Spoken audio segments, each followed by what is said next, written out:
What is up, you guys? Welcome back to Schmidt Talk. If you're new here, I'm Tia, and today we are doing a very big book haul. I wasn't kidding, and it was not clickbait to say that these are all the books that I have accumulated over the past year, literally since last October. I did Vlogtober last October, so I actually was able to go back and see what I did and did not have. So yeah, I split them up into categories. This is probably going to be a pretty long video. I highly recommend grabbing a cup of something. Whiskey, coffee, tea, wine, water, whatever time of day it is that you're watching this, whatever's fitting. I highly recommend because this might be a little bit of a longer one. Let's just get into it. I'm going to start with the boring ones, which are ones that I have picked up because of school. So first, I have Uncle Tom's Cabin by Harriet Beecher Stowe. This is for a American novel class that I'm actually in right now. This is technically a current read as well. This book kind of changed the course of history here in America. I 10 out of 10 recommend it, honestly. It's slowly becoming one of my new favorite classics, if you will. I'm also taking this term a Greek and Roman epics class. So the Iliad by Homer is a must. I've actually never read this one. I also have the Odyssey, which I also will be reading for this term, but I already own it, so yeah. Then last term, I took a gender and literature class, and it was probably one of my favorite classes I've taken because it actually really changed the way that I read. And one of my favorites from that was Madame Bovary by Gustave Flaubert. This one slowly became, you can tell on my tabs, slowly became one of my favorite classics. Then I have Miss Dalloway by Virginia Woolf. Unfortunately, I actually didn't finish it. We were supposed to, but I didn't. I flipped through just during lecture. I have a couple tabs just from things that I set out for myself to remember about to when I read it from lecture, but I never actually got around to reading it. I think I got about, let's see, I got 29 pages into it. So yeah, but I did really like it. We talked a lot in lecture about it, and if I had had the time, I certainly would have, but that was finals week and I just didn't have the time, and I still passed the class without it. So at that time, priorities, baby. Don't recommend, but it worked for me. I definitely am going to read this one day. I've heard nothing but amazing things, and I'm excited to actually dive deeper into it. I just haven't and didn't for that class, even though that's why I bought it. But I'm really excited to own it. Honestly, I know that it's such an important piece of American literature, so I'm super excited about that one. Honestly, good to have it on hand. Then I have The Kreutzer Sonata and Other Stories by Leo Tolstoy. This is again for that literature or gender and lit class that I took. As you can tell in the short parts that are the Kreutzer Sonata, so this is the only part of the entire book that is the Kreutzer Sonata, and you can see how much I tabbed it. Almost every page I was tabbing and highlighting, and I tore this book apart. One of my favorite stories. I know I've been saying that for a lot of them, but I guess I've just been really lucky with the books that I have had to read for classes, lit classes. I've just been really lucky, I guess, but a lot of them are new favorites and made me appreciate classics a lot more than I used to. So I do have this. I do one day probably want to go through and definitely read the other stories. Tolstoy was quite a character, if you will. We did quite a lot of background on him. Not that dope of a dude, but makes for interesting pieces. Highly recommend, honestly, especially if you're into feminism at all. Reading Leo Tolstoy will make you just more of a feminist, let's just say that. For work, I got this Discover Your Clifton Strengths Strength Finder. I am going to be giving this or donating this away, but it was cool, I guess. I think my top one was empathy, and then I don't really remember, but I am going, this is in a pass on pile. I just wanted to talk about it before I gave it away. But yeah, I didn't think it was like that insightful, honestly, even for like a work environment or an academic environment or anything like that. It didn't really help me learn anything new about myself. Then really quick, I go into Barnes & Noble every now and then if Brooke and I are bored, or if we just want somewhere to study, or if we want to look around or anything like that. We always pop into Barnes & Noble, and they were having a deal that was hardbacks, 2 for $10, so I was like, hell yeah. Peeked through. Nothing that I was super stoked about, but I did happen to actually find 2 that I wanted. So the first one was Sometimes I Lie by Alice Feeney. This is a thriller adult novel about a woman who is in a coma, and she's trying to figure out how she got there, and she can hear people coming in, and so you get to know what they're saying. You get a little bit of the past as well, a little bit of the present. It's definitely a what do you call that? Like multiple timelines in it. I don't know why I said that so weird. I did read this. I think I gave it 3 stars. It was just rushed in the end, and I didn't like that. And it was just a little weird. Like, it's just not, it wasn't realistic, and it was just off-putting. I don't know.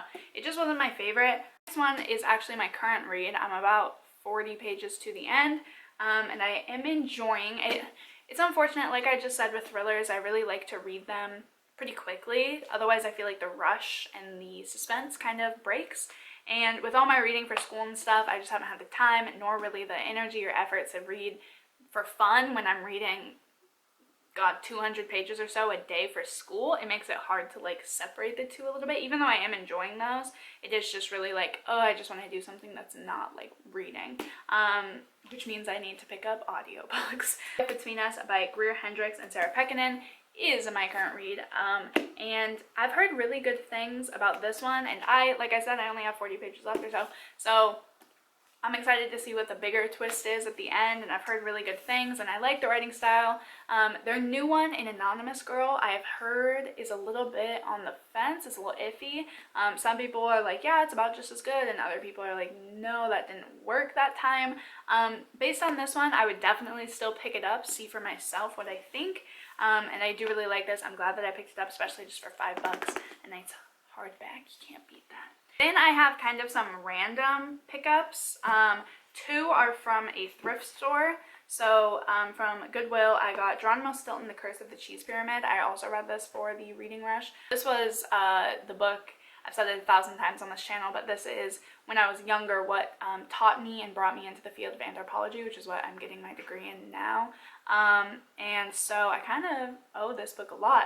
I reread it for Booktubeathon this year, and it wasn't as good as I remember, but obviously there's like a 20-some year age gap between when I read it last, so that's my reading preferences clearly have changed. But as a child, I imagine these are seriously just as fun, just as enjoyable, and I still have to give it credit for what it is and not based on my own like now ideas about it, because it's just different. But I do think that they're just really cute, and I honestly flew through this with enjoyment still. So that was 50 cents. Thank you. Then I also picked up The Book Thief by Marcus Zuzak.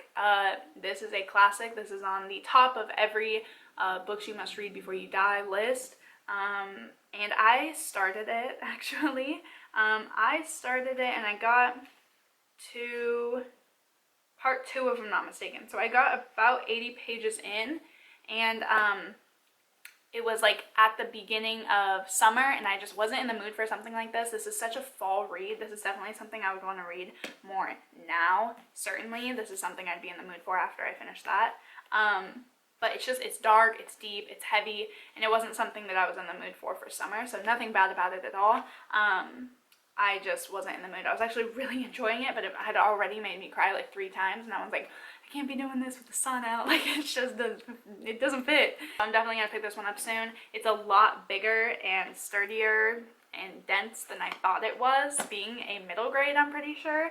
But this was also 50 cents. So I got both of these for $1. Then this baby's a little beat up, but I have a free little library near my house, about a block's walk, and I go there to drop off all my books that I don't want anymore.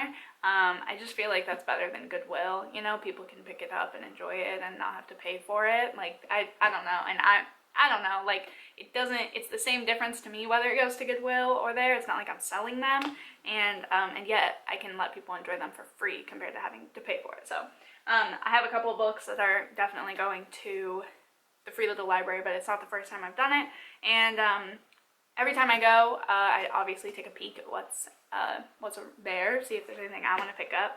And there was this hunker that I thought, why not, you know, pick it up? I might want to flip through it, and I can always just give it back if I decide I don't like it or I want a different edition, because it is pretty beat up and it's a movie edition of something, which is not what I would prefer. But it is 4 Past Midnight by Stephen King. This is a collection of 4 different Stephen King short stories. Movie cover which I don't like, but yeah, so it's pretty torn up, it's pretty, you know, beat and battered. I would definitely, if I end up enjoying this, would want a different edition, clearly, because movie editions are not my favorite of anything. But it's nice to have. It was free. I thought I might as well just pick it up. And I would love to try to read a Stephen King. I actually never have. Secret Windows, one of, probably like in my top 100 movies, but that's saying something. I'd be interested to read the story and just check it out. But then let's go into ARCs. Should we do ARCs? No, let's go into Book Outlet. Girk had surprised me. I had some books in my Book Outlet cart, and he got them for me, which is like the most awful thing in the world, and so sweet, because I've already read a lot of these actually. So the first one is The Hazelwood by Melissa Albert. I read this back in 2017, December, and I read it through NetGalley, so it was a e-arc, and I just had it on my phone, but I enjoyed the story quite a lot. I think I gave it 4.5 stars out of 5, so I wanted just to have a hard copy, because I did enjoy it, and it is a beautiful book. Are you kidding? I think it's stunning, and yeah, I knew that I would want to continue the series, so I thought, well, I should get my hands on a physical copy probably. Then I got The Wicked Deep by Shay Earnshaw. I want to read Winterwood? I want to read that so bad. Her new one coming out looks so pretty. I love that they're a little bit similar in style. But I did get The Wicked Deep. I already read this in January of this year, if I'm not mistaken.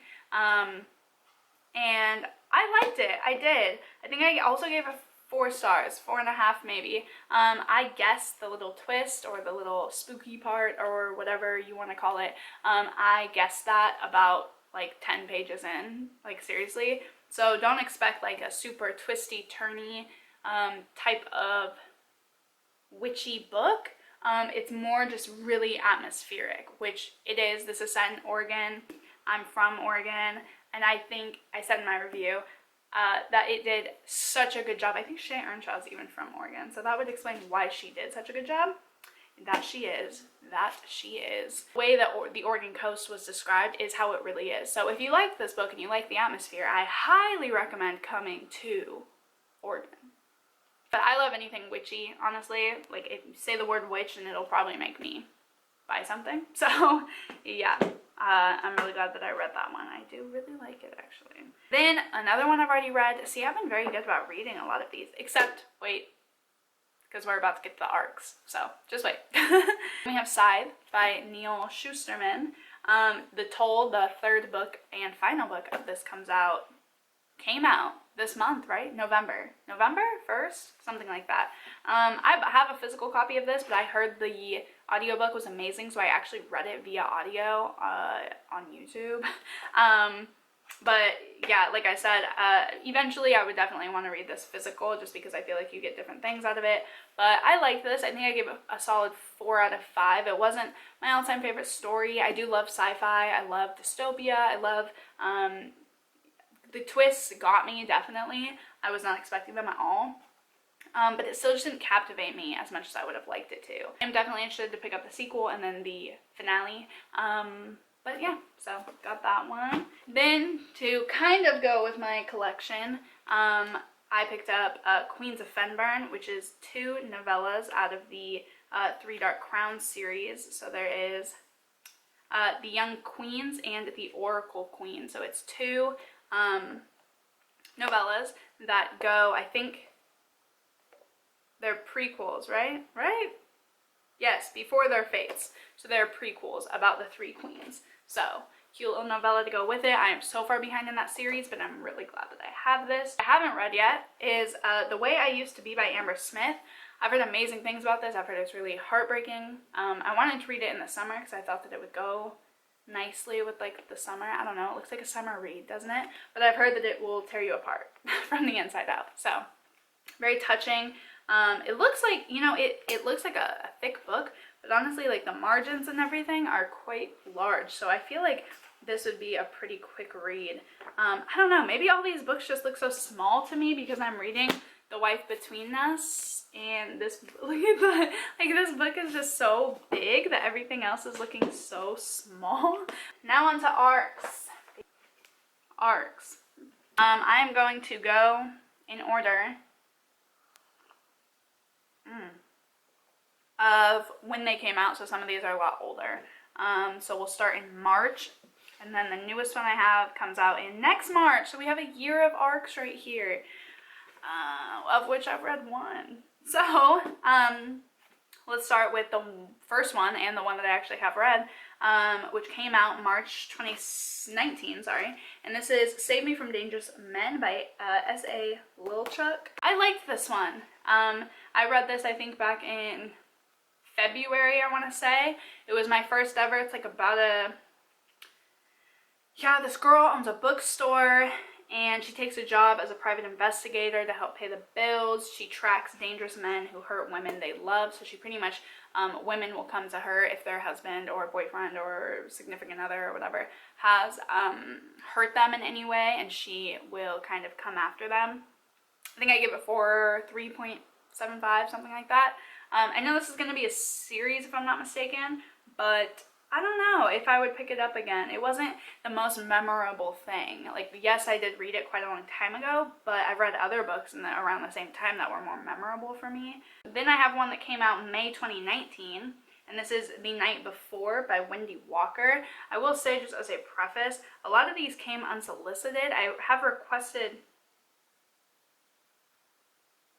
2 of these, and I don't know if I got on some mailing list somehow, but now I keep getting books that I wasn't or didn't ask for, which you'll see some of them are just really weird to me. And I've gotten rid of a couple ones that I've gotten sent since as well. And so a lot of these I'm just gonna like read you guys the synopsis if there is one, because I don't even know what they're about, nor will it be 100% that I'll read them. So yeah, like 3 of these just came in the mail like last week, so I don't know what I did, but I'm not complaining because I love books. It's just I feel bad because a lot of them are probably going to go straight to the free little library because I'm not super like into them. Rosie and Laura are as different as 2 sisters can be. One is stable and has the perfect family, the other struggles to break free from her troubled past. Please let me be wrong. When Laura disappears after going on a blind date, Rosie takes matters into her own hands. Please be the man you said you were. But as Rosie begins to search for her sister, her greatest fears come to the surface, because I don't know what I'll do if you're not. Could Laura be more of a danger than the stranger she meets, or is the night before her last night alive? Wow. Well, I love a good thriller. It's blurbed by some really great people, A.J. Flynn, Riley Sagar, some good people. And this is one that is completely unsolicited. This came out July 10th, 2018. Oh, sorry. So this was quite a while ago. I may have already talked about this then. I don't remember. If I have, then ignore me. This is From the Corner of the Oval by Beck Dory Stein, a memoir about this woman who worked inside the White House while Obama was president, and it's supposed to be kind of just a funny look at her working at the White House. Nothing I would normally pick up. I might pick it up for like a challenge, you know, that's kind of why I'm holding on to it. It might fit a challenge for like a readathon one time, like read a book you wouldn't normally read, or read a new author, or read a memoir, or read a nonfiction, like that would fit. So I'm kind of holding on to it just for that. Then this one is What Red Was by Rosie Price. This one is about a girl who in her first week of university becomes friends with a guy named Max. Over the next 4 years they become inseparable, but they really are just friends, and then they come from completely different worlds. He's like super wealthy and she's like, I don't know, not, I guess. One evening at a party just after graduation, her life is shattered in a bedroom while a party goes on downstairs. I would imagine that it's going to be something with sexual assault just based off of that, so definitely high trigger warnings if that's something that you look out for personally. But yeah, I mean, I'm excited to see what this is. This came out August 2019. I haven't heard a lot of people talk about this one. I don't even know if this is the final cover because it's like stickered on, so I don't know. But I haven't heard anything about this, honestly, at all. So I am excited to get to this and see what it's all about. And this one I did request because I think it'll be really good. And this is one that I actually did request, and this came out October 1st, so really recently. I haven't had time to get around to it yet, though. So this is Chilka's Journey by Heather Morris, who is the author of the Tattooist of Auschwitz. So in the Tattooist of Auschwitz, there is somebody named Chilka. If you don't know, the Tattooist of Auschwitz is a real story, so the person Chilka really did exist, and now this is her story, which also 100% obviously a true story. It actually looks like it's going to be a pretty quick read. The font is like 100. It seems like huge font. But I think this is just going to be heartbreaking. I've always been fascinated by survivor stories and just stories of the Holocaust ever since I was little. So I wanted to get my hands on this one, so I did request this one. They sent it to me. I appreciate it, and I'm excited to get to it. Then this one came unsolicited, but oddly it came at like a perfect time, and I'm super excited for it actually. And this is In the Hall with the Knife by Diana Peterfreund. And it is a clue, if you couldn't tell, a clue mystery. It's a middle grade book with all the clue characters, and it's a night in Blackbrook Academy, elite prep school, and a crew of students, including Peacock, Orchid, Green, Mustard, Plum, Scarlet. So it's like student versions of them are stranded in their campus. My little brother is super into Clue right now. He like loves it, is obsessed with it, and his birthday is in October, and this comes out in October. So I think I'm gonna try to read this one before I'll probably try to read this one probably this weekend, just because I want to be able to review it since they did send it to me, and I want to be able to see how it is. You know, this one came unsolicited, and I'm so confused about it because it's a sequel in a series I've never read. So I know for a fact I didn't request it, because sometimes I request books and I kind of forget about it, and then they come like months and months later, like Chilka's Journey even, I like completely forgot about, and then it showed up in like September, and I requested it in like March. Like I totally forgot about it, honestly. This is A Bond Undone, Legends of the Corridor Heroes 2. It's so big. And it's a number 2 of the series I've never read. And it looks dope. It's beautiful, honestly. Look at that contour. Like, it looks stunning. Like, I really do think that this looks super cool. It sounds really interesting. It's like a martial arts fantasy type novel, if I'm not mistaken, by the back. But I've just never read the first one, and I don't know if it's something that I would personally pick up. So this might be one that just goes straight to the free little library, because I just don't know if it's something that I would really be that interested in, especially since it's the second one in a series that I wouldn't go out of my way to buy, you know? That is all the books that I have accumulated over the past year. I hope that you guys enjoyed this video, and I hope that you stuck around, even though it was probably very, very, very, very, very, very, very, very long. Let me know in the comments if you've read any of these, your thoughts and what you think. And if you're not already, be sure to subscribe and hit the bell so you're notified every time that I upload. And like this video if you did like this video, because it really does help support me and this channel. I hope that you guys are having a great day, and I will see you in the next video. Bye!